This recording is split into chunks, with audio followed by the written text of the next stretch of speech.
Topic होची reproductive immunology बोली कह जाए।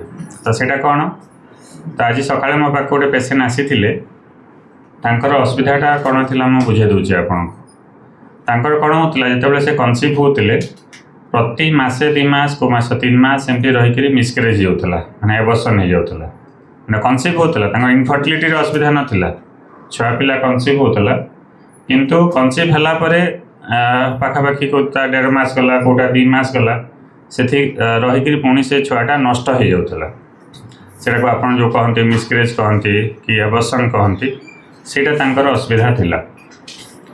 सो से मते आसी पचारले जे सर मो तो सबुथर छुआ रोचे मिसकैरेज हो जाउची मो माँ ही पारिबी कि नहीं माने मोर सक्सेस हो पारिबो कि नहीं। तो यहाँ मुझे देखिले बहुत जनकर टिके असुविधा रोचे बहुत जनकर तांकर छुआटा रोचे किंतु बारंबार मिसकैरेज हो जाउची। तो सेटा कारण कौन जदि मिसकैरेज होची जदि ताकू आमे आउथरे से सक्सेसफुली माँ ही पारिबे कि नहीं जे छुआटा आउथे नेक्स्ट कन्सीव कले 9 मास पर्यंत जाई पारिबो कि नहीं सेटा विषय आज आमे जानिबा बुझिपार।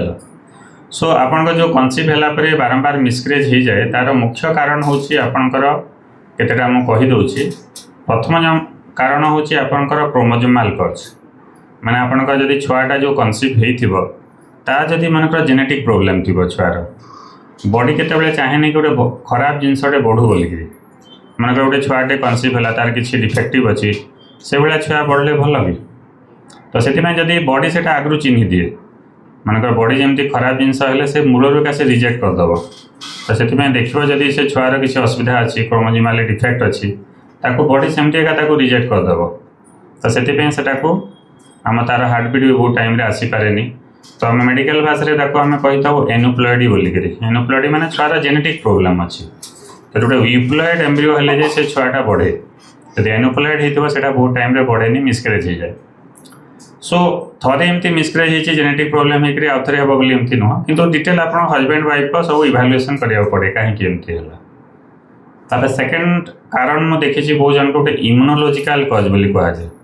इम्यूनोलॉजिकल कज बोले आप जानते सब बॉडी इम्यूनिटी बोली गोटे जिनस अच्छी बॉडी इम्यूनिटी माने आपनकर गोटे खराब जिनस केतबेले आपनकर भाइरस बैक्टेरिया केतबेले आपनको इन्फेक्शन हेले ता अगेंस्ट आपन बॉडी जो प्रोटेक्शन दिए ताको आम इम्यूनिटी बोलिक कहुए। जदि इम्यूनिटीटा आपन देह पाई भल किंतु सेथरे जदि किछि इम्बैलेंस हला सेथरे किछि रोग हला तो सेथरे कोन होबो निज बॉडी रो जो इम्यून सिस्टम निज को नष्ट करिवो तो सेटा को इम्यूनोलॉजिकल इम्बैलेंस हला बहुत सारा हमर ऑटो इम्यूनिटी बोली एमते बहुत सारा रोग माने अछि जेमते गोटे आपला बोली गोटे रोग अछि एंटी फॉस्फोलिपिड एंटीबॉडी सिंड्रोम सेमती रोग माने अछि। तापरे हमर बॉडी रे केतेटा आपनकर टी सेल बोली गोटे अछि नेचुरल किलर सेल अछि एनके सेल बोली कहा जाय। तो सेटा माने कोन करबो सेटा जदि किछि इम्बैलेंस हला से एनके सेल जाय कि अपन निज एम्ब्रियो को नष्ट कर दबो तो सेटा होछि आपनकर असुविधा। तो जो मानकर इम्यूनोलॉजिकल कज अछि सेटा भी आपनकर बारंबार मिसकैरेज होबार चांसेस अछि। तो सेति पे हमें इम्यूनोलॉजिकल कज अछि जोथरे मिसकैरेज होछि कि हमें ताको हमें देखि परिबा देखि कि हमें जानि परिबा कि किछि असुविधा होछि कि। तापर होछि आउटे इंपोर्टेंट कज जोटा कि आपनकर मो देखिता जो गर्भाशय रे आपनकर जोटा छुआटा जोटी बढ़े तो सेठी किसी असुविधा थी मानकर गर्भाशय लाइनिंग रे किसी असुविधा थी गोटे गर्भाशयर भितर जो एंडोमेट्रियम अच्छे से इन्फेक्शन हो जो एंडोमेट्राइटिस बोली कह जाए जब इन्फेक्शन होते भी बारंबार मिसकैरेज हुए। आम या बहुत देखो टीबी हो टीबी एंडोमेट्रियम से हिसाब से बहुत थिन एंडोमेट्रियम हुए तो छुआटा भल से लाखी पारे से मिसकैरेज हो जाए।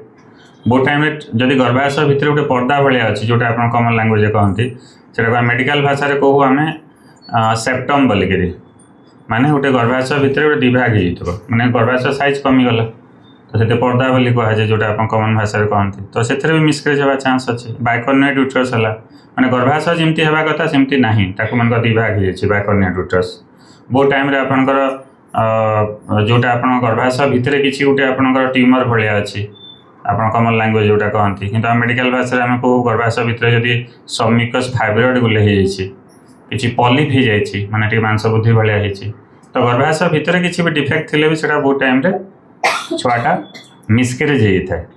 तो यहाँ तो मुझे आपन को बहुत सारा कारण माने कहली किंतु एथिरे खाली मिसकैरेज होगापाई खाली वाइफ दायी नुह हजबैंड माने से भी इभालुएसन करने को पड़ो।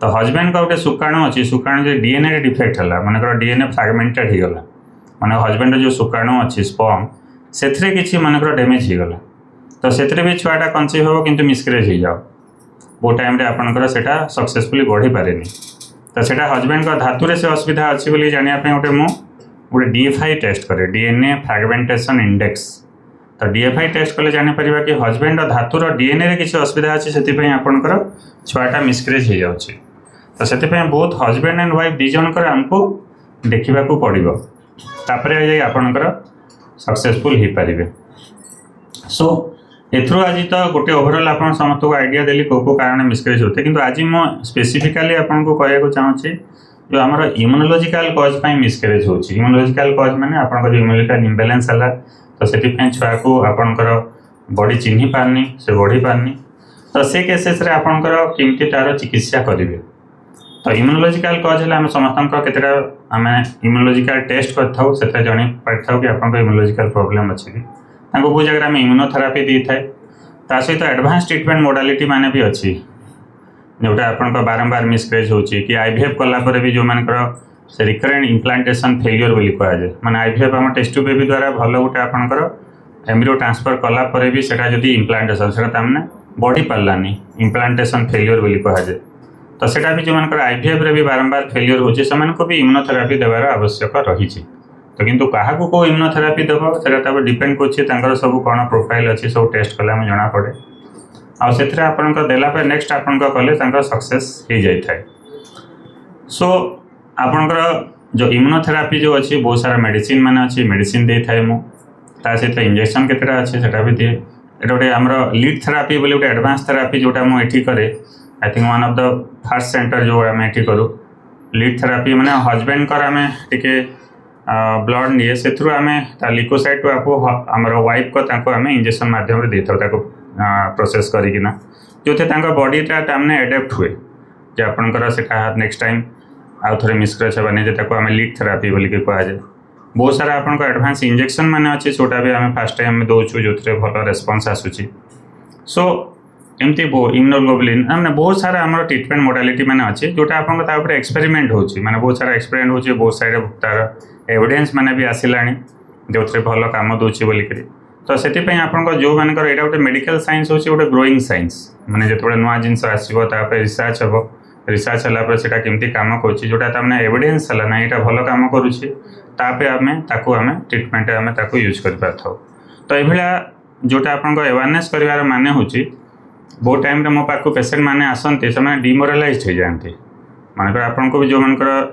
कनसीव हो बारंबार 4 थर 5 थर मिसक्रेज हो गला तांकर जो कष्टटा आप से माँटा से हजबैंडटा भी जानते बहुत कष्ट से तो से आपन को मनोबल स्ट्रंग करार अच्छी से सब गोटे स्टोरी भी सबको कही था मो पाक जोटा गोटे आसते पेसेंट जड़े तांकर 7 थर मिसक्रेज होता 7 टाइम्स माने सब थर कनसीव हो जाए 2 मास नष्ट हो जाए से मत फास्ट टाइम आसिले जो 8 माने 8 नंबर थर से प्रेगनेंसी जो प्लान करुले तो से मो पाक से आसी 8 टाइम तो से आसिले मो पाक से कहले सर मो तो पाखापाखि 7 थर मिसक्रेज हो गला आ मत छुआ पिला दरकार नहीं आपण मो गोटे अनाश्रम गोटे छुआ ठीक कर दिंतु मुझे छुआ को निज छुआ भाया रखा चाहूँगी बल्कि से मत रिक्वेस्ट कले तो से गोटे एग्जाम्पल देती से मैंने मु बहुत टाइम अवेयरनेस भी से कहे जे कृष्ण भगवान को एग्जाम्पल देती